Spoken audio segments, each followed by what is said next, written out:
제가 매번 올 때마다 아래에서 설교를 했습니다. 그런데 제발 위에서 마이크 성능 때문에 그렇다고 위에서 좀 해달라는 부탁이 있으셔서 교만을 무릅쓰고 위에서 오늘은 설교를 하도록 하겠습니다. 옆에 분하고 우리 인사를 나누겠습니다. 악수를 하시면서요. 예수님 잘 믿고. 좀 옆에 분하고 좀 다정하게 손 한번 잡으시고 다시 한번 합시다. 예수님 잘 믿고. 다시 삽시다. 네, 감사합니다. 오늘 부활주일입니다.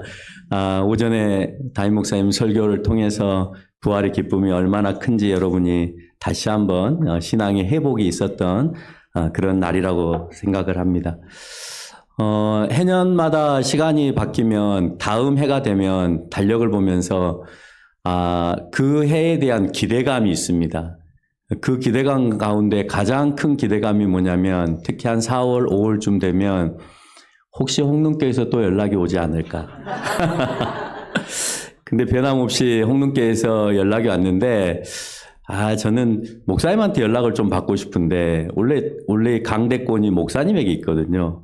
근데 이제 권사님들을 통해서 또는 전도사님들을 통해서 이제 연락이 오는 걸 보고 우리 권사님 파워가 세다 이런 생각을 하게 됩니다. 그래서 목사님한테 죄송스럽기도 하고 그래서 이제 권사님한테 말씀은 드렸습니다. 목사님을 통해서 연락이 와야 합니다. 그렇지 않으면 안 됩니다. 그랬는데 저는 부목사님을 통해서 연락이 왔고 그래서 오늘 이 자리에 오게 되었습니다. 어쨌든 너무나 감사하고 작년에 왔을 때보다 한 13분 정도 더 늦은 것 같네요. 맞습니까? 제가 얼추 이렇게 딱 해보니까 한 13분 정도 더 늦으셨는데요.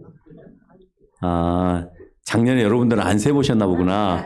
나는 작년에 이렇게 세봤는데. 그래서, 정말 여러분들이 열심히 해요. 첫째도 전도, 둘째도 전도. 셋째는 사랑입니다. 사랑은 말로만 하는 게 아니에요. 오늘 부활주일이죠. 달걀 한 판씩. 2개, 3개 말고요. 한 판씩 가정에 도움이 되도록 사랑을 전달하면서 전도를 꼭 하시기 바랍니다. 우리 교회는 개척교회인데 오늘 그렇게 했습니다. 달걀 한 판씩 오시는 분에게 나눠드렸습니다. 그리고 교인들에게는 달걀을 안 나눠드렸어요. 왜 그러냐면 그건 먹어서 뭐 할 거예요. 그렇죠? 생활에 도움이 되도록 우리가 교회 재정을 좀 다 해서 동네 분들에게 좀 나눠주는 행사를 하자. 네, 그렇게 했습니다. 오늘 홍능교회 성도님들과 함께 나눌 말씀은 우리 출애굽기입니다. 여러분 출애굽기 하면 무엇이 생각나십니까? 애굽에서 광야로 하나님께서 이스라엘 백성을 이끄셨다라고 하는 게 생각나시죠? 네. 또 뭐가 생각이 나세요? 10가지 재앙도 생각이 나실 거고 홍해를 가름도 생각이 나실 거고 만나와 메추라기도 생각나실 거고 십계명도 생각나실 거고 또 금송아지 사건도 생각나실 거고 성막을 이렇게 만들라고 하는 그 분부의 말씀들도 아마 연상이 될 겁니다. 그럼 애굽에서 이스라엘 백성들을 왜 나오게 하셨을까요? 출애굽이라고 하는 게 애굽에서 나오게 하다라고 하는 건데 왜 나오게 하셨을까요? 여러분은 그 질문에 대해서 어떻게 대답하실 겁니까? 대부분 분들은 아브라함과 야곱에게 약속한 가나안 땅으로 가게 하시기 위해서 이제 애굽으로 나오게 하셨다라고 생각을 대부분 다 그렇게 하실 겁니다. 그렇죠? 그 말이 틀리지는 않습니다. 그 말이 맞습니다. 그런데 그보다 더 중요한 것을 성경은 가르쳐주고 있습니다. 오늘 본문 출애굽기 3장 12절 하반절에서 이렇게 말합니다. 내가 그 백성을 애굽에서 인도하여 낸 후에, 왜 인도하였느냐? 낸 후에 이 산에서 하나님을 섬기리라. 뭐 하게 하시겠다고요? 하나님을 섬기게 하겠다고요.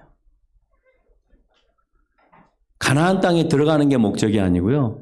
하나님을 섬기게 하는 데 목적입니다. 근데 이스라엘 백성들이 착각해요. 이제 하나님께서 애굽이 아닌 더 좋은 땅을 우리에게 허락하셔서 그곳에서 이제 우리 민족이 형성이 되고 애굽과 같은 국가다운 국가를 한번 만들어 보게 하시나 보다라고 착각합니다. 하나님이 애굽에서 출애굽시켜서 광야로 내보낼 때 하시겠다고 하는 선포가 내 백성을 통하여 하나님을 섬기리라입니다. 여러분을 통하여서 잘 살게 하고 정말 멋진 나라가 형성되어지는 것이 하나님께서 여러분에게 요구하시는 1차적인 목적인 게 아니라 여러분을 통하여서 하나님은 섬김받고 싶으신 거예요. 근데 여러분 예수님 잘 믿으면 내가 부자도 될 수 있고, 예수님 잘 믿으면 내가 출세도 할 수 있고, 내가 예수님 잘 믿으면 내가 부탁하는 모든 기도의 응답을 주실 것 같으니까 예수님 믿는 분들이 많죠. 아닙니다, 여러분. 하나님 섬기는 게 우선입니다. 여러분 부활은요, 장래가 있어야 그 다음에 이루어지는 겁니다. 장래라고 하는 고난과 고통이 없으면 부활은 없습니다, 여러분. 이 땅에서 하나님의 백성으로 살아가는데 고통과 고난이 없이 부활을 맞이할 수는 없어요. 그 정도 믿음 가지고는 부활할 수 없습니다. 정말 최선을 다하여 섬기면서 그리고 부활을 기대하셔야 합니다. 그냥 주일만 나와서 예배만 드리고 그래서 나는 예수님께 도장 박았다라고 그렇게 생각하고 신앙생활 하신다면 우리는 믿음에 대해서 큰 오산을 하고 살아가는 것입니다. 예수님 그러셨잖아요. 너희도 너희 십자가를 메고 나를 따르라고. 그거는 복음을 전하는데 그만큼 예수님만큼의 고난을 감당할 각오를 하라는 겁니다.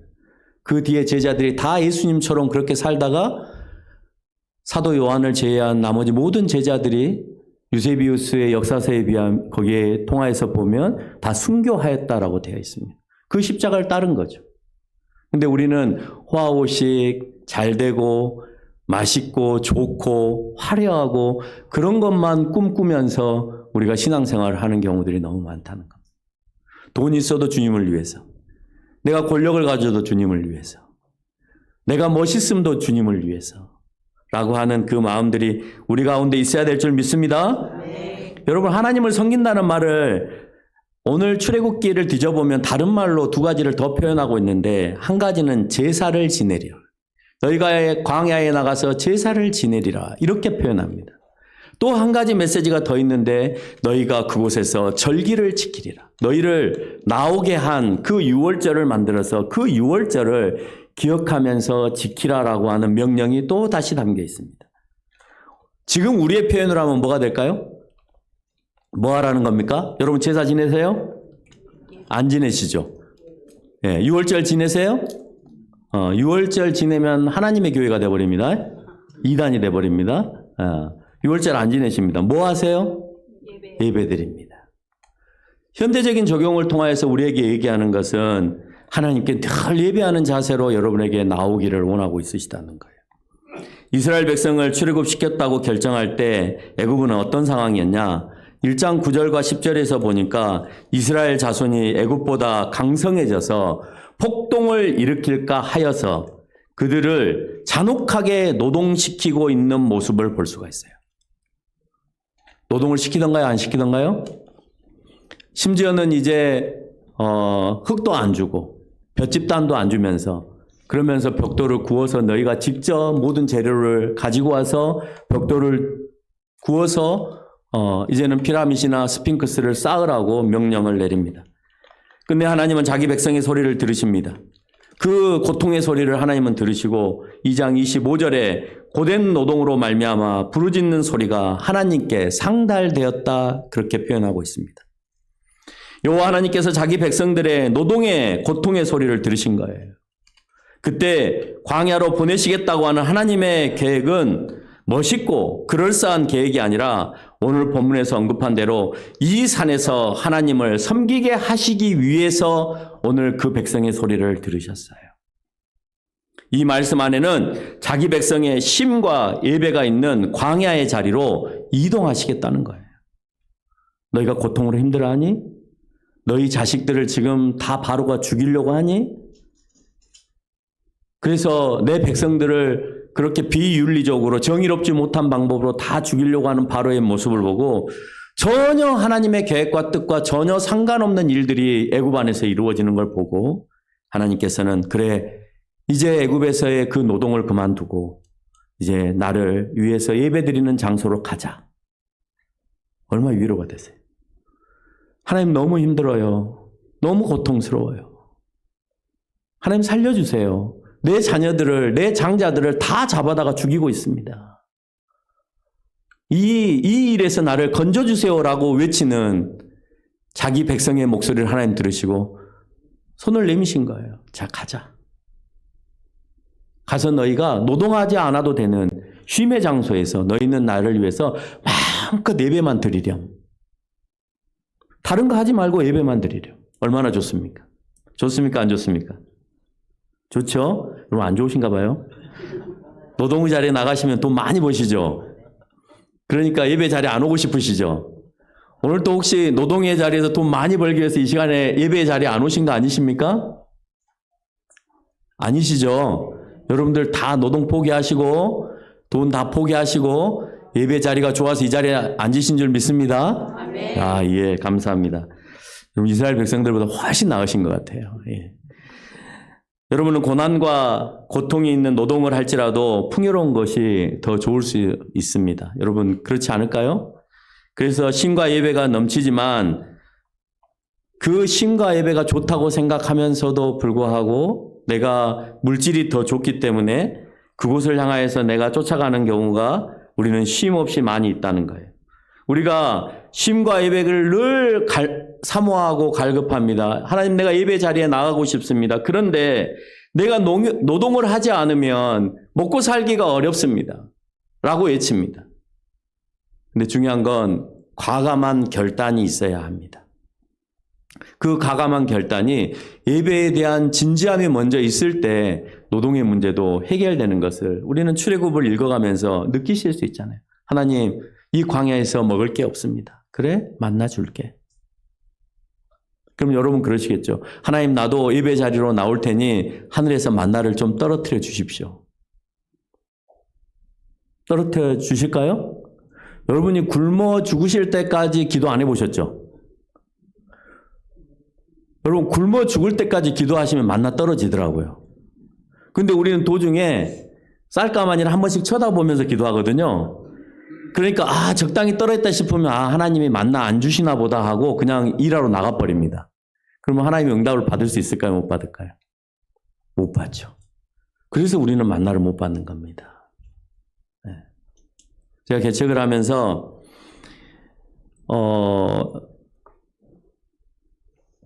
아이 분유값이 없을 때가 있었어요.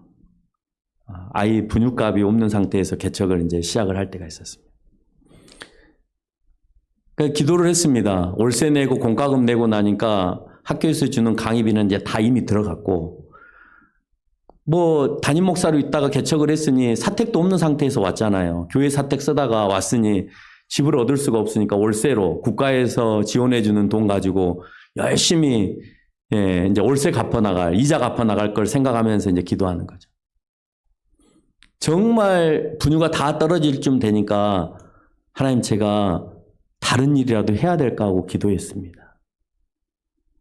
나는 굶는 게 괜찮은데, 나는 금식하다가 가면 괜찮은데 내 아이가 죽는 꼴을 못 보겠더라고요. 근데요, 우리 와이프가 그러더라고요.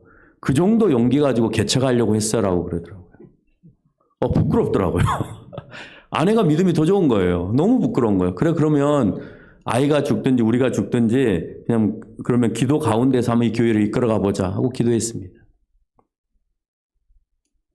여러분 진짜 만나가 떨어져요. 우편함에다가요, 누가 봉투를 넣어놓고 갔어요. 분유가 한 요만큼 남았는데 우편함에다가 봉투를 넣어놓고 갔어요. 편지인지 알고 이렇게 열었는데 묵직한 거예요. 그걸로 어느 정도 살다 보면 또 누군가의 도움을 하나님께서 허락하세요. 근데 그 도움이 이제 지금은 분유값도 다 해결되고 모든 게 다 해결되니까 안 들어오더라고요. 딱 그때 그 기간만 주세요. 예. 여러분, 내가 그 곡간의 곡식을 쳐다보고 이제는 내가 밖으로 일 나가야 되겠다라고 생각하면 하나님의 은혜는 나에게 공급이 되지 않습니다. 내 믿음은 거기까지다라고 생각하는 겁니다. 출애굽 시대에 애굽에서 모세를 따라 한 분도 광야로 나가지 않으셨을 가능성이 우리는 매우 높습니다. 그때나 지금이나 현실과 신앙의 괴리는 크게만 느껴질 겁니다. 그래서 지금도 예배 자리에 오지 못하고 노동의 자리에서 그 노동이 좋은 것처럼 그곳에 머뭇거리면서 내가 거기에서 얻어지는 임금을 받아가면서 좋아하고 있을지 모릅니다. 그럼 청년들도 그렇습니다. 예배 지키면서, 예배 드리면서, 주의를 지키면서, 그것도 온전히 지키면서 신앙생활을 했으면 좋겠다. 모든 공적 예배에 될 수 있으면 다 참석했으면 좋겠다. 이렇게 얘기를 하면요. 그럼 목사님이 저 먹을 거 책임져 주실 거예요? 이럽니다. 저는 과감하게 얘기합니다. 네가 정말 믿음으로 하면 내가 책임져 줄게. 전에는 그랬습니다. 제가 믿음 없을 때는 야, 하나님도 책임 못 지는데 내가 너를 왜 책임지냐? 그랬습니다. 근데 지금은 그렇지 않습니다. 조금 믿음이 좋아진 것 같아요. 개척을 하면서 믿음이 좀 세진 것 같아요. 그럼 내 책임져 줄게. 나를 도우신 하나님이라면 너가 믿음이 그 정도 들어가면 너도 도우실 수 있을 거다라고 분명히 얘기를 해줍니다. 출애굽의 의미는 애굽에서 나오다는 의미입니다. 이스라엘 백성들이 70명이 애굽으로 들어갔다가 430년 만에 아브라함에게 약속하셨던 그 수를 이끌고 애굽에서 나오게 하시는 하나님의 그 언약의 결과를 오늘 보여주고 계십니다. 그럼 왜 이스라엘 백성들은 애굽에서 나와야 했을까요? 궁극적으로 예배의 자리로 나오게 하심이지만 꼭 그때여야 됐냐라고 우리는 질문을 던져볼 수 있죠. 그러면 왜 하필 그때입니까?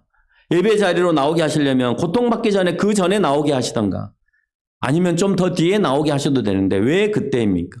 성경을 보니까 세 가지 이유를 우리에게 제시해 줍니다. 왜 그때냐? 첫째는 야곱에게 약속한 그 시기가 다 되었습니다. 여호와 하나님께서 창세기 46장 3절로 4절에서 애굽으로 내려가기를 두려워 말라. 내가 거기서 너로 큰 민족을 이루게 하리라. 내가 너와 함께 애굽으로 내려가겠고 반드시 너를 인도하여 다시 올라오게 할 것이라는 거예요. 그 올라오게 할 때다른 것을 오늘 성경을 통해서 우리에게 보여줍니다. 두 번째 이유가 있습니다. 아브라함에게 약속한 시기가 다 되었습니다. 창세기 12장 2절에 보니까 내가 너로 큰 민족을 이루게 하리라 라는 약속을 하셨습니다. 수를 헤아립니다. 오늘 출애굽기 12장 27절에 그 백성들을 모아놓고 광야에서 수를 헤아렸더니 유아를 제외하고 보행한 장정만 60만이더라 그랬습니다. 자, 이쯤 되면 큰 민족이지라고 말씀하시는 거예요. 장정만 60만이면요. 여기서 말하는 장정은 군인으로 참여할 수 있는 장정을 얘기하는 겁니다. 우리나라 군인이 60만이지 안 됩니다. 47만 뭐 이렇습니다. 그러니까 우리나라보다도 더 큰 군대가 지금 형성되어 있는 굉장히 큰 민족으로 심지어는 애굽마저도 두려움에 떨고 있는 이들이 강성하여서 우리를 칠까 두려워하나이다 라고 되어 있잖아요. 애굽도 두려워하는 만큼의 이스라엘 백성들이 이제는 아주 그 큰 민족을 이루면서 장성하게 되어졌다는 거예요. 그리고 아브라함에 약속한 하늘의 별과 바다의 모래와 같은 민족으로 형성하였음을 우리에게 보여주는 겁니다. 430년 동안 이제 이만큼의 민족을 이제 다 이루었다. 내가 너희에게 약속한 이 민족. 여러분 거기에다가요 곱하기 4만 해도 240만입니다. 240만을 이스라엘의 최남단인 네게부까지 애굽에서부터 네게부까지 한 450km 정도 됩니다. 여기서 부산 정도 가는 거리 정도 됩니다. 8열 정대로 세우면 8열 정대로 1m 간격으로 세우면 430km가 세워집니다. 240만이요. 그 정도로 많은 인원. 그래서 많은 학자들이 이제 그것에 대해서 의문을 품습니다. 자유주의 신학자들이. 야, 그 정도면 모든 민족들이 발발발 떨 정도인데 그때 상황을 보면 그렇게 떨 정도는 아닌 것 같다. 그 이스라엘 민족이 그곳을 지나간다고 해서 누가 떨었느냐. 그 정도의 대군이 움직이면 모든 민족들이 다 앞에서 조아리고 다 오픈하고 자기의 길들을 열어줬을 텐데 아니다. 아말렉도 아니고 다 아니다. 그런데 여러분 여리고성에 들어가고 아이성에 들어갈 때 보십시오. 그들은 이미 이스라엘 백성들이 어떤 민족이었는지에 대해서 알고 있다고 기생라합이 고백을 하는 모습을 우리가 볼 수 있잖아요. 이미 올 때 소식을 다 들은 거예요. 거대한 민족이 지금 우리에게로 오고 있다. 세 번째 이유가 있습니다. 또 다른 이유는 그 시기에 하나님께서 가장 싫어하는 공의롭지 못하고 악한 통치가 자행되어지는 시기였습니다. 하나님의 백성들에 대해서 민족에 대한 말살 정책이 펼쳐지고 있었습니다. 출애굽기 1장 9절로 11절에 보니까 이스라엘 백성들이 자신들보다도 강하고 그래서 전쟁이 일어날 수 있으며 이 땅에서 나갈까 하는 우려를 하고 있는 모습을 우리는 봅니다.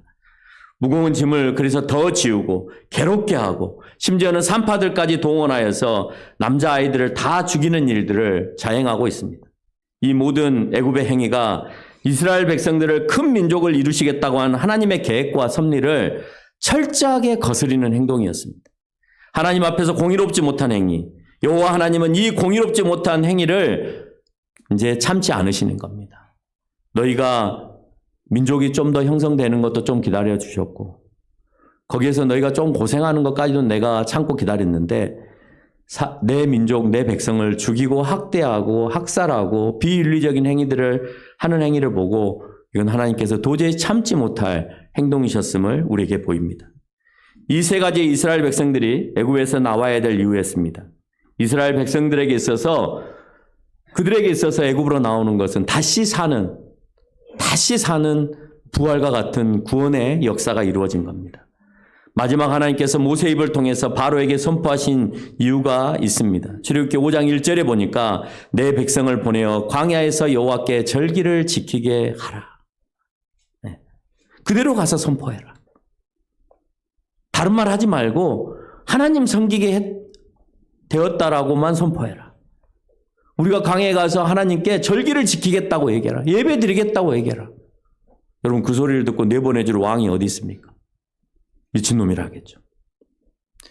이런 백성을 통해서 출애굽기 19장 4절로 6절에서 언급하고 있는 것처럼 너희는 만민의 제사장과 거룩한 백성이 되는 그런 모범된 삶으로 살아가기를 하나님께서는 원하고 계십니다. 애굽 닮지 마. 제발 부탁인데 애굽 닮지 마. 너희는 너희 민족이 모든 민족의 제사장이 되어지고 거룩한 백성이 되어서 이 땅에서 이 세상에서 모든 인류 가운데에서 모범이 되었으면 좋겠어. 여러분 모범이 되시고 계십니까? 예수님이 십자가에서 못 박히실 때 운명하실 때 뭐가 찢어졌습니까? 예, 성소의 휘장이 찢어졌다 그랬습니다. 휘장이 찢어졌다는 의미가 무엇입니까? 휘장으로 왜 가려놨습니까? 너무 거룩한 곳이니까 아무나 못 들어가기 위해서. 누구만 들어갑니까? 대제사장만 들어갑니다. 제사장도 못 들어갑니다. 대제사장만 들어갑니다. 그걸 찢으셨다는 이유는 뭡니까? 누구나 들어오라는 겁니다. 누구나 들어오라는 겁니다. 그래서 종교개혁을 일으킬 때 루터와 칼빈은 이제 너희가 대제사장이 되었다. 너희가 다 만민의 제사장이 되었다. 그래서 목사를 통하여서 사제라고 하지 않습니다. 아직도 제사장이라는 직분을 사용하고 있는 건 가톨릭만 사용하고 있지 개신교에서는 목사를 보고 사제라고 하지 않아요. 그래서 여러분 고해성사하러 목사님에게 오시지 않죠? 목사님 혹시 고해성사하러 성도님 오시던가요? 안 오잖아요. 목사님 제가 이런 죄를 어제 지었는데 대신 좀 회개의 기도를 좀 들어주십시오. 이렇게 안 가잖아요. 근데 아직도 가톨릭에서는 고해성사를 하러 갑니다. 본인 제사장이라고 생각하기 때문에 그렇습니다. 근데 예수님이 휘장을 찢으시고 이제는 그 성소에 누구나 들어올 수 있게끔 해주셨어요. 그래서 여러분 우리의 죄는 목사님에게 가서 고백합니까? 아니면 여러분은 누구에게 가서 여러분의 죄를 고백합니까? 예수님에게 직접 가서 고백하잖아요. 내 죄를 사해달라고. 그래요 안 그래요? 천주교인들은 그렇게 못합니다. 자기 죄가 있으면 예수님에게 바로 못 갑니다. 누구를 거쳐가야 됩니까? 예, 신부를 거쳐가야 합니다. 사제를 거쳐가야 합니다. 예. 여러분은 얼마나 큰 위치에 서 계십니까? 얼마나 대단한 직분을 하나님께서 여러분에게 주셨어요. 예수님께 바로 나갈 수 있는 직분을 주셨는데도 불구하고 중요한 건 직분은 받았는데 우리 가운데 거룩한 백성의 모습이 안 보여요. 여러분 성소에 들어가려면 대제사장은 어떤 마음으로 들어가야 합니까? 어떻게 하고 들어가야 됩니까? 모든 죄를 충분히 회개하고 들어가야 합니다. 오늘 성찬하셨죠? 충분히 회개하고 성찬 받으셨어요? 큰일 났습니다. 여러분 죄 여러분이 다 드신 겁니다. 이제 어떻게 하실 겁니까? 여러분, 성찬이 너무 형식화되어 버렸어요. 그냥 절기가 되어지면 우리가 성찬을 하니까 예배 시간 다 돼서 가서 목사님이 주시면 그냥 성찬 받아들이면 된다라고 생각해 버립니다. 여러분, 그렇게 되어 있지 않아요. 목사님도 선포하시잖아요. 이 잔을 받고 이 떡을 받음이 너희 죄를 받고 너희의 잘못을 받는 거다. 그러니까 충분히 성찬식이 있다고 할 때는 그 전날부터 여러분이 돌이켜보면서 회개하셔야 돼요. 적어도 그 전날부터 못 하시면 주일 예배 시간 전에라도 오셔서 충분한 일련의 회개를 다 하고 그 성찬에 임하셔야 여러분이 지금까지 받지 못했던 성령의 충만함과 만족함을 받으실 수 있는 거죠. 그래도 우리 홍문교회 성도님들은 오늘 성찬의 은혜를 많이 받으셨는지 성령의 충만한 얼굴의 표정들이 있으세요. 한 3분 정도만. 네. 앞으로 성찬에 참여하실 때는 충분히 회개하고 오셔야 합니다. 예. 그래서 오늘 그런 얘기를 합니다. 너희가 만인의 제사장이고 거룩한 백성이다. 만인의 제사장만 되는 게 중요한 게 아니고요. 여러분, 우리가 거룩한 백성이 되는 것도 하나님께서 원하신다는 겁니다. 예배에 대한 명령이 이루어질 때 다음에 하달되는 것은 십계명을 지키는 거였습니다. 십계명은 계명을 지킴으로 은혜를 주신다는 의미가 아니라 이미 애굽에서 인도함을 받아서 은혜를 받은 이스라엘 백성들이 하나님에 대한 경외함을 표현하는 순종이었습니다. 하나님, 너무 감사합니다. 그러니까 이제는 하나님을 그 누구보다도 사랑하고 내 이웃에 대한 사랑을 이제 실천하겠습니다 하는, 순종하겠다라고 하는 표현인 것이지, 이거 안 지키면 어쩌지? 라고 하는 두려움의 명령이 아니었다는 거예요. 하나님께서는 430년 동안 애굽에서 살았던 이스라엘 백성들의 속성을 잘 압니다. 그들은 다신 문화가 몸에 배어 있습니다. 뱀도 섬기고요. 송아지도 섬기고요. 여러분, 열지향에 등장하는 그 모든 것들이 다 그들이 섬겼던 우상들이었습니다. 그것들을 섬겼으니 그들은 다신 문화 속에서 살아온 겁니다. 그러니 하나 더 신을 첨가하는 것은 아무것도 아닙니다. 11번째 신 만드는 거 아무것도 아니에요. 왜요? 다신 문화 속에서 살아왔기 때문에. 애굽에서 나오기 전에 보았던 비윤리적인 습관들 여러분 보았잖아요. 사람을 학대하고 남의 것을 탈취하고 빼앗고 죽이고 하는 것을 너무 쉽게 하는 거예요. 여러분, 십계명은 그런 가운데 주신 거예요. 너희가 애굽에서 다신 문화를 보고 살아왔지? 아니, 이제는 하나님만 보고 살아. 너희가 애굽에서 비윤리적인 모습으로 살아왔지? 아니, 지금부터 인간 대 인간으로 대하는 법은 이렇게 대하는 거야 라고 5계명부터 10계명까지의 계명을 주시면서 지키게 하는 거예요. 여러분, 십계명은 그 흐름의 역사 속에서 보면 애굽의 잔재를 버리라는 겁니다. 이건 하나님의 법이야 정도가 아니고요. 왜 그때 하필 십계명을 주셨을까? 그 문맥의 흐름을 쭉 읽고 내려가 보면 너희가 이제 나를 섬기기 위해서는 애굽의 것을 버려야 해. 그들의 신들을 버려야 되고 그들이 이웃에게 잘못했던 모습들을 버리고 나를 온전히 거룩한 백성으로 살아야 해 라고 가르쳐 주는 겁니다. 하나님만 경외하고 이웃사랑의 실천을 통해서 하나님께서 원하시는 거룩한 백성이 되어주기를 오늘 하나님께서는 바라시는 거예요. 십계명은 애굽 백성으로서 통치를 벗기고 하나님의 백성의 그 통치를 받기를 오늘 원하고 계시다라고 하는 겁니다. 그러나 20장에 가서 그들은 뭘 합니까? 우상을 만들지 말라고 20장에서 십계명을 얘기했는데 32장에 가서 그들은 금송아지를 만들기 시작합니다. 애굽에서 배운 그대로 가장 멋있게 자기네들이 가장 좋아하는, 광야에서 풍요가 없으니까 풍요를 상징하는 송아지를 만들어서 오늘 이것이 송아지라고 만들고 우리는 하나님이라고 부르자, 여호와라고 부르자라고 송아지를 만듭니다. 여러분, 그런 적 없으세요? 하나님이 원하지 않은 것을 만드시면서 하나님께서 이걸 원하신다라고 착각하면서 혹시 살아간 적 없으십니까? 우리는 그런 시간들을 매번 갖습니다. 어떤 사람은 그런 얘기를 합니다. 제가 돈을 많이 벌어야 하나님 앞에 영광 돌릴 거 아닙니까? 11조만. 그 11조 하나님 안 받으셔도 돼요. 하나님이 그거 없으시다고 온 인류의 교회를 확장 안 시키시겠어요? 여러분, 교회의 성장은요, 지금 이렇게 우리가 물질적으로 넉넉할 때 확장된 게 아니고 지금은 침체기입니다. 대로 못 살았던 60년대부터 90년대까지가 교회에 대폭발이 일어났습니다. 여러분, 그때는 봉급 정말 쥐꼬리만큼 받고, 예? 정말 60년대는 새끼 먹는 것도 어려웠잖아요. 물론 여기는 잘 사시는 재벌도 계시겠지만, 저 시대 때도 어렸을 때 새끼 먹는 게 어렵고 도시락 못 사가는 아이들이 많았습니다. 제가 우리 아들한테 그랬습니다. 아빠는 도시락도 못 사갈 때 많았다 그랬더니 학교에 급식 나오잖아. 급식 먹으면 되지 왜 도시락을 싸가 그러더라고요. 그거 30년 전에 제가 전도사로 나갔을 때 우리 청년이 했던 소리, 우리 그 학생이 했던 소리입니다. 전도사님, 도시락 안 싸가면 그러면 매점 가서 맛있는 거 사가 먹으면 되잖아요. 그러더라고요. 요즘 아이들은 그런 걸 잘 몰라요. 근데 중요한 건 교회의 대폭발은요, 60년대, 70년대, 80년대 그 기간에 교회 수가 가장 많았고 신앙의 뜨거움이 가장 뜨거웠고 믿음이 더 많았다는 사실을 여러분 기억하시기 바랍니다. 그들은 변함없이 금송아지를 만들었습니다. 그리고 그걸 하나님이라고 불렀습니다. 우리 역시 그렇지 않을까 생각해 보십시오. 노동과 돈을 추정하면서 이것이 우리의 모든 것을 해결해 주는 신이 아닌가 이렇게 생각하지는 않으세요?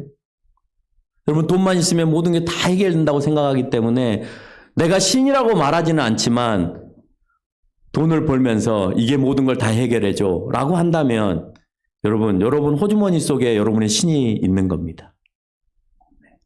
하나님이 계시는 게 아니고. 하나님은 인간들이 생각하는 화려함도 형상도 원하지 않습니다. 애굽에서 배운 그 모습과 관습들을 버리기를 원하시는 거예요. 세상에서 배운 거를 교회에다 적용하기를 원하지 않으시고요. 교회에서 배운 거를 세상에다가 확장시키기를 원하세요. 거룩한 백성은 여기에서 나가는 거지 밖에서 들어오는 게 아니잖아요. 여기에서 성경을 통해서 배우고 변화되어지고 성령의 감화 감동을 받아서 밖에 나가서 그 모습을 들여주는 거잖아요. 근데 이상하게 요즘에 교회는요, 밖에서 좋은 것들을 배워가지고 자꾸 교회에 와서 강요를 하는 거예요. 심지어는요, 교회 성장도 경영학적으로 해요. 저희 교회도 이제 안수 집사님, 권사님이 계시는데 장로님은 아직 안 계시고 계시는데 보면 막 이렇게 원리, 원칙, 뭐 회계, 그럼 우리는 믿음으로 언제 하냐고 물어봐요. 우리가 재정이 이거밖에 없는데 목사님 이번에 달걀을 만약에 성도들이 와갖고 한 100판쯤 나가면 우리 재정 모자랍니다. 믿음으로 하자. 그 정도는 우리가 이웃에게 줄 수 있어야 되지 않을까? 적어도 우리 교회 주변에 있는 사람이 굶어 죽는 일은 없어야 되는 게 내 목회가 아닌데 그 정도까지는 못하더라도 적어도 부활주일날 누군가가 왔을 때 그 달걀 한 판 드리는 것에 우리가 쩔쩔매야 될까? 그렇게 얘기합니다. 왜 지금 예산이 이거밖에 없는데 왜 이것만 갖고, 아니 예산이 없어도 우리 기도하면 누군가가 또 은혜가 돼서 헌금을 할 수도 있는 거고, 그래도 없으면 목사가 다음 달 사례비 절반은 내가 내놓겠습니다 할 수도 있는 건데 왜 이렇게 믿음이 없냐고. 여러분, 계산하면 세상의 방법을 가지고 교회에 들어오면 교회는 할 게 아무것도 없어요. 어떻게 할 겁니까? 노인밖에 안 계시는 곳에서 우리가 젊게 교회를 만들지 안 되죠. 근데 한번 해보자. 우리부터 젊어져 보자. 예? 할머니부터 여기에다가 예쁜 개나리 핀도 꽂고 이렇게 오시면서 교회를 좀 젊게 한번 만들어 보자.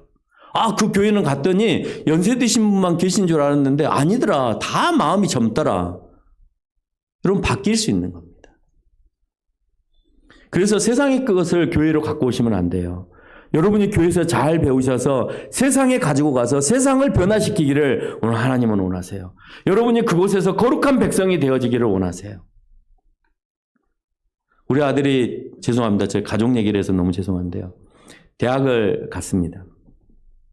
대학을 갔는데 아예 이 녀석은 술을 아예 하지 않겠다 하고 다짐을 딱 하고 왔습니다. 목사 아들이니까 당연한 것처럼 보여지지만 여러분은 자녀들이 마음대로 되던가요? 안 되잖아요. 근데 이는 딱 마음을 먹더라고. 나는 절대 안 갈 거야. 근데요, MT나 뭐 학교에서 하는 전체 행사에 다 술자리에서 하니까 얘가 안 갔어요. 그랬더니 학교에 친구가 없는 거예요. 밥도 혼자 먹어야 되고 수업 시간에 가도 지네들끼리는 막 MT에서 만나고 어디서 만나서 막 이렇게 친하게 지내는데 자기는 친구가 없는 거예요. 그래서 이 녀석이 학교만, 수업만 끝나면 집으로 와요. 집에 가까운 학교에 돼서. 그러더니 어느 순간 저한테 와서 상의를 합니다. 아빠, 내가 이렇게 학교 다니기는 어려울 것 같아.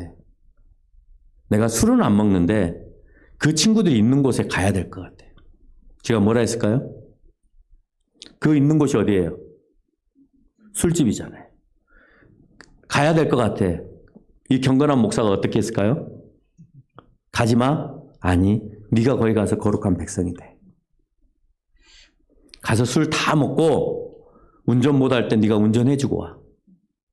그리고 너는 택시 타고 지하철 타고 집으로 와. 택시비 들면 아빠가 대줄게. 너가 할 수 있는 방법은 술을 같이 먹는 방법이 아니라 그들에게 네 모습을 드러내는 거야. 그래서 요즘에 친구가 좀 생겼습니다. 술 먹으면 운전해주는 친구가 생겼다고 좋아하는 친구들이 생겼습니다. 근데 이제 속상한 거예요. 왜 그러냐면 자기는 술도 안 먹고 다른 것도 안 먹는데 꼭 n분의 1을 한다는 거예요. 자기가 왜 더 많이 내야 되는지 이유를 모르겠대요. 그래도 그것도 거룩한 백성이 되는 거예요. 물론 술값을 네가 내는 거에 대해 나도 가슴이 아프다마는 그래도 거기에 대해서 계산을 하고 내가 왜 더 내야 돼, 못 내야 돼 그러면 걔네들하고 똑같은 입장이 되니까 그냥 기쁨으로 해주고 기쁨으로 술 먹은 사람 운전해 주는 것도 사실은 문제잖아. 그렇지만 걔네들이 음주운전해서 사고 내는 것보다는 훨씬 나으니까 해줘. 그렇게 얘기했습니다. 출애굽은 인간 제국의 종의 노동의 자리에서 하나님께서 주신 땅에서 예배의 자리로 전환하는 것이었습니다. 늘 하나님을 인격적으로 대하는 삶이 예배의 자리에 있는 백성들입니다. 예배의 자리에 있을 때 노동자의 자리를 그리워하지 말아야 합니다. 종의 자리와 물질의 자리가 있는 것보다 자유의 자리와 예배 자리가 있는 것에 대해서 우리 모두 감사해야 합니다. 여러분 이곳에 올 수 있음이 얼마나 기쁜 일인지 모릅니다. 지금도 예배의 자리에 가지 못하여서 힘들어하는 사람들이 너무나 많습니다. 여러분 신의 악단이란 그 영화를 보셨나요? 예배 자리에 가고 싶은데 늘 감시를 받아서 할 수 없는, 결국은 예수님의 십자가를 자기가 메고 그 사람들을 다 구원해내는 걸로 끝나는 모습을 우리가 볼 수 있잖아요. 여러분의 심령이 늘 예배하시는 성전이신지 예배의 자리에 하나님이 계시지 않는 광야인지 여러분 스스로를 오늘 확인하는 시간이 되었으면 좋겠어요. 마지막으로 민수기 14장 3절로 4절처럼 황망한 광야를 만날 때 적어도 다시 애굽으로 돌아가려고 하는 습성을 버려야 합니다. 우리의 아내가 유아가 칼에 삼킬 일이 있을까 하여서 그런 일이 있을지라도 내가 애굽으로 돌아가겠다라고 하는, 오늘 두 번째로 읽었던 출애굽기서의 그 본문의 내용처럼 우리가 차라리 애굽에서 죽었으면 좋았을 뻔했다라고 하는 그런 원망 섞인 메시지가 우리 가운데 나오지 않아야 해요. 하나님의 섭리 가운데 내가 광야를 걷더라도 여러분 그렇잖아요. 하나님 왜 내 기도 안 들어주십니까? 하나님께 막 삿대질하고, 내가 그렇게 고통받을 때 당신은 어디에 계셨습니까? 진짜 계시면 나에게 대답해 주세요 하고, 여러분 그렇게 못된 기도를 하는 이에게 하나님의 역사가 일어날까요? 더 많이 삥삥 돌려서요. 많이 맞고 오게 하세요. 아직도 너 살았구나. 좀 더 살 때까지 내가 내 앞에 자복하고 회개할 때까지 내가 기다려주마. 하나님 그렇게 하세요. 자유와 예배가 확보될 때 우리는 배고픔에 원망하고 두려운 상황 가운데서 원망할 수 있습니다. 광야의 예배 자리에 우리에게 요구하시는 것은 담대함입니다. 여러분 담대함. 분유가 이만큼밖에 안 남았어도 그 가운데 내가 담대할 수 있는. 여러분 죽이지 않으세요. 죽을 때까지 기다리게 하세요.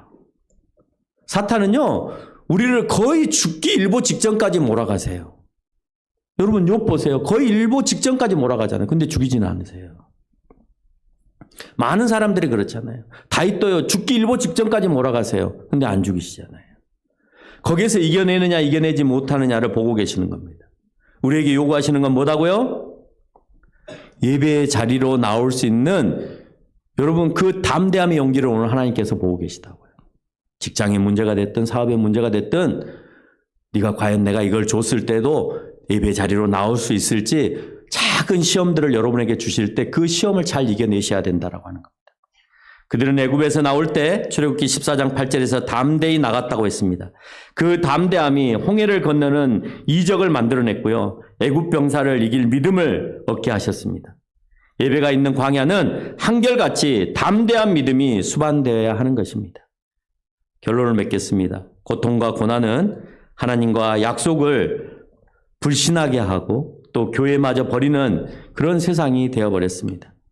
여러분의 진정한 힘듦과 배고픔 가운데에서도 하나님과 약속한 그 약속들을 다시 한번 기억하시면서 하나님 책망이 더 무섭다는 사실, 고통과 고난보다도 더 무서운 건 나에게 다가올 하나님의 책망이 더 무섭다는 사실을 기억하면서 살아가는 홍문교회 성도님과 제가 되시기를 바랍니다.